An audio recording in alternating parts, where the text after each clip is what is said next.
ሰላም ጤና ይስጥልን ውድ ኢትዮ ከረንት የዩቲዩብ ገጽ ተከታዮችና አድማጮች እንደምን አላችሁ? ለዕለቱ የተመራሩትን አርዕስተ ዜና ወደ እናንተ ይዘን ቀርበናል። ቤተሰብ ለመሆን ላይክ፣ ሼር፣ ሰብስክራይብ ማድረግዎን እንዳይረሱ። አቶ ጌታቸው ረዳ የፕሪቶሪያው የሰላም ስምምነት እንደ ግዴታ ሊወሰድ ይገባል አሉ። በዚህም ጉዳይ የዜና ጥንቅራችን አካተናል። ቆይታቸው የምትሰሙት ይሆናል። የኢትዮጵያ ንግድ ባንክ ደንበኞች የባንክ ሂሳባቸውን ከዲጂታል መታወቂያ እንዳስተሳስሩ አሳስቧል። በዚህም ጉዳይ ዜና ጥንቅራችን አካተታል። ሰሞኑን ከህንዱ ጠቅላይ ሚኒስትር ናራንዲ ሞዲ በመቀጠል የሱዳን ፌዴራል ሪፐብሊክ ፕሬዝዳንት የሆኑት ሐሰን ሼህ መሐመድ ለአንድ ቀን የሥራ ጉብኝት አዲስ አበባ ገብተዋል። ከጠቅላይ ሚኒስትሩም ጋር መክረዋል። በምን ጉዳይ የሚለው የዜና ጥንቅራችን አካተታል። ቆይታቸው የምትሰሙት ይሆናል። በአማራ ክልልና በቤኒሻንጉል ጉሙዝ ክልል አዋሳኝ አካባቢ ተከስቶ በነበረው ግጭት 145 ተጠርጣሪዎች በቁጥጥር ስር መዋላቸው ተገልጿል። የዜና ትንታኔያችን በሰፊው አካቶታል። ለሻዕቢያ ህልውና ሲባል የአማራ ነፍስን የሚገብረው ፋኖ በአፋር ከፍተኛ አመራሮች የነበሩት ካፒቴን ማስረሻ ሰጤ ይናገራሉ። በዚህም ጉዳይ የዜና ጥንቅራችን በሰፊው አካተናል። ቆይታችሁ የምትሰሙት ይሆናል። ቤተሰብ ለመሆን ላይክ፣ ሼር፣ ሰብስክራይብ ማድረግዎን እንዳይረሱ። ወደ ዕለቱ የመጀመሪያ ዜና ትንታኔያችን ስናልፍ አቶ ጌታቸው ረዳ የፕሪቶሪያው የሰላም ስምምነት እንደ ግዴታ ሊወሰድ ይገባል ሲሉ ተናገሩ። የቀድሞው የትግራይ ጊዜያዊ አስተዳደር ፕሬዝዳንትና የአሁኑ የጠቅላይ ሚኒስትር አማካሪ የሆኑት የምስራቅ አፍሪካ ጉዳይ አማካሪ ሚኒስትር የሆኑት አቶ ጌታቸው ረዳ የፕሪቶሪያ የግጭት ማስቆም ስምምነት ሙሉ በሙሉ ተግባራዊ የሚሆነው ሁለቱም ወገኖች በሽኩቻ ወጥተው እንደ ግዴታ ሲወስዱት ነው ብለዋል። አቶ ጌታቸው ረዳ ከስምምነቱ መፈረም በኋላ በትግራይ ፖለቲከኞች መካከል የተፈጠረው ችግር ስምምነቱ መኖር አለበት ወይስ የለበትም የሚል ሳይሆን የትግራይ ሽግግር ማን ይምራ የሚለው እንደሆነ ጠቅሰዋል። አክለውም ፕሪቶሪያ የፖለቲካ ኃይሎች አንድ ስምምነት ለቡድናዊ ጥቅም ሲያውሉት ሰላም ምን ያህል እንደሚሸረሽር በግልጽ አሳይቷል ብለዋል። የምዕራብ ትግራይ ጉዳይ፣ ራያ የፌዴራል ሰራዊት አወጣጥ ጉዳይ በፕሪቶሪያው ድርድር ያልተካተቱ እነዚህ ጉዳይ ሳቢያ ድርድሩ ከከሸፈ በትግራይ ህልውና ላይ ከፋ መዘዝ ይመጣል የሚል ስሌት መሆኑን አውስተዋል።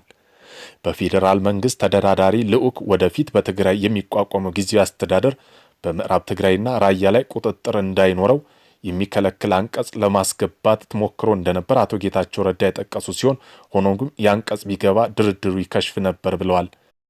ፌዴራል ሪፐብሊክ ፕሬዝዳንት የሆኑት ሐሰን ሼህ መሐመድ ለአንድ ቀን የሥራ ጉብኝት አዲስ አበባ ገብተዋል።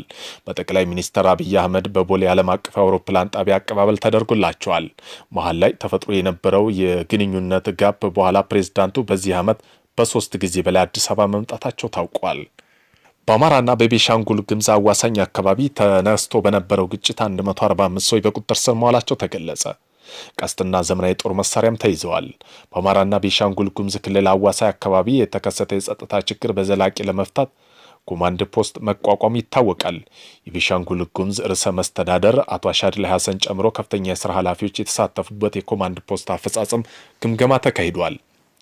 ኮማንድ ፖስቱ በግጭት የተጠረጠሩ 145 ግለሰብ በቁጥጥር ስር ውሏል። ምርመራ እያደረገ እንደሆነ በግምገማው ተገልጿል። እስካሁን 785 ቀስት፣ 4 ክላሽንኮቭ እና 9392 ጥይትና 10000 ሐሰተኛ ብር በቁጥጥር ስር መዋሉ ኮማንድ ፖስቱ አሳውቋል። ኮማንድ ፖስቱ በተቋቋመው ብቻው ሁለቱም አካባቢዎች በኩል በተቀናጀ አለመስራትና የተዘረፉ ንብረቶችን ከማስመለስ አኳያ ውስንነቶች እንዳሉ በውይይቱ ተመላክቷል። ሻዕቢያ ህልውና የአማራን ነፍስ የሚገብረው ፋኖ የአፋሕድ ከፍተኛ አመራር የነበሩት ካፒቴን ማስረሻ ሰጤ ይናገራሉ። ሻዕቢያ በፋኖ ውስጥ እጁን ከማስገባት አልፎ በአካል በመገናኘት አመራር እስከ መስጠት ድረስ ሚናው ሰፊ እንደሆነ ይናገራሉ። ካፒቴን ማስረሻ ፋኖ ከመንግስት ጋር ተደራድሮ ክልሉን ሰላም እንዲሆን ሻዕቢያ ከፍተኛ ሚና ከመጫወቱን ባለፈ ከመንግስት ጋር የምትደራደሩ ከሆነ ማንኛውን ድጋፍ እናቆማለን እያለ እንደሚዝት ተናግሯል ሲሉም ተናግረዋል። ሻዕቢያ መንግስት ፋኖ የሚባለው ተላላኪ ዲሽቃ ገንዘብ እየመጸወተ ሀገሩን እንዲወጋና በክልሉ ጦርነት ክልሉን እንዲያወድም እንዳደረገ ቀደም እናውቀ ነበር ብለዋል። አሁን ፋኖ ነኝ የሚለው ስብስብ በአማራ ደም የወያኔና ሻዕቢያን ውጊያ እንደሚወጋ ሳይታለም የተፈታ ጥሬ ሀቅ ነው። ይህንን የምናውቀው እውነት ካፒቴን ማስረሻ በግልጽ ያረጋግጣል። በእንግዲህ ከነተረቱ የማን ቤት ፈርሶ የማን ሊበጅ ነው ያውሬው መፈንጫ ይሆናል እንጂ ነው። ሻዕቢያ በየዘመኑ ኢትዮጵያ በተላላኪ እየወጋና ህዝባቸው ማህበራዊ እረፍት እየነሳ አልፎም ሉዓላዊ ጥሶ ክልላችን እያዋደመ የምትቀጥልበት ዘመን አብቅቷል ብለዋል። የሰውን ድንበር ተሻግሮ የገባ ቀን የራስን ሉዓላዊነት ጥያቄ ምልክት ውስጥ ታስገባለህ ተብሏል። ኢትዮጵያ ለ10 ዓመታት የሻዕቢያን ትኮሳና ሴራ ችላ ኖራለች። ከዚህ በኋላ ህልውናችን ለመጣ አካል የምናደርገው ሉዓላዊ መኖር አለ ብዬ አላምንም። ሻዕቢያ ኢትዮጵያ ውስጥ እንደ አይጥ ተሽሎክልኮ በውክልና ጦርነት ስታካሂድ በትዕግስት መመልከት አለብኝ ብዬ አላምንም ብለዋል። ስጋቴ ምንድነው? ኢትዮጵያ ሙሉ ያጸፋ መልስ መስጠት የጀመረች ቀን ኤርትራ የምትባል ሉዓላዊ ሀገር ትኖራለች የሚለው ብቻ ነው።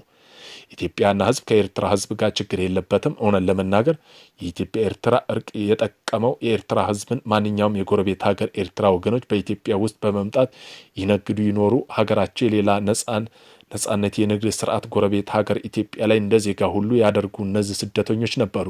ችግርን ኢትዮጵያ ሰላም የማይፈልገው የበሰበሰው የሻዕቢያ ስርዓት እንደሆነ ሊታወቅ ይገባል። ኢትዮጵያና ኤርትራ ፓስፖርት ማግኘት ላልቻሉና ብርቅ ለሆነባቸው ጎረቤት ሀገር ኤርትራ ዜጎች ፓስፖርትና መታወቂያ የምትሰጥ ድንቅ ብርቅ ሀገር ናት። በዚህም የኢትዮጵያ ድርጊት ሰላም ፈላጊ የኤርትራ ህዝብ ሊኮር እንደሚገባም ጠቅሷል። የኢትዮጵያ ንግድ ባንክ ደንበኞች የባንክ ሂሳባቸውን ከዲጂታል መታወቂያ እንዳስተሳሰሩ አስተሳሰበ።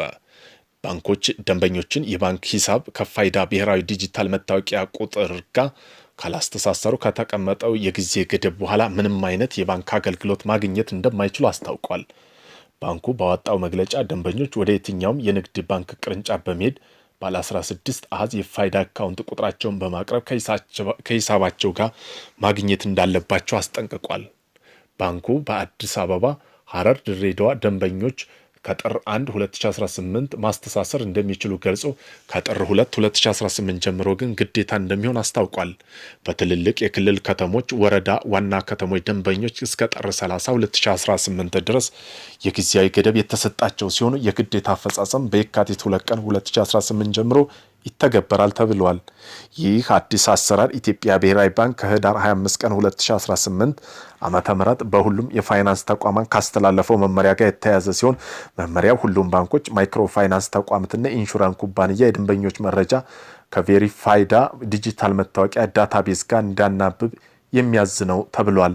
ብሔራዊ ባንክ ይህን እርምጃ እስከ 2022 ዓመተ ምህረት ድረስ ከፋይናንስ ዘርፍ ሙሉ በሙሉ ዲጂታል መታወቂያ ተግባራዊ ለማድረግ የታለመ መሆኑን ገልጾ ዓላማው ደንበኞች መረጃ ማስተካከል፣ የደህንነት ስርዓቱን ማጠናከር እንደሆነ ተመላክቷል። የኢትዮጵያ ንግድ ባንክ ደንበኞች አገልግሎት ሳይቋረጥባቸው ሂደቱን በወቅቱ እንዲያጠናቅቁና አካውንታቸው ከስጋት እንዲጠበቅም አሳስቧል።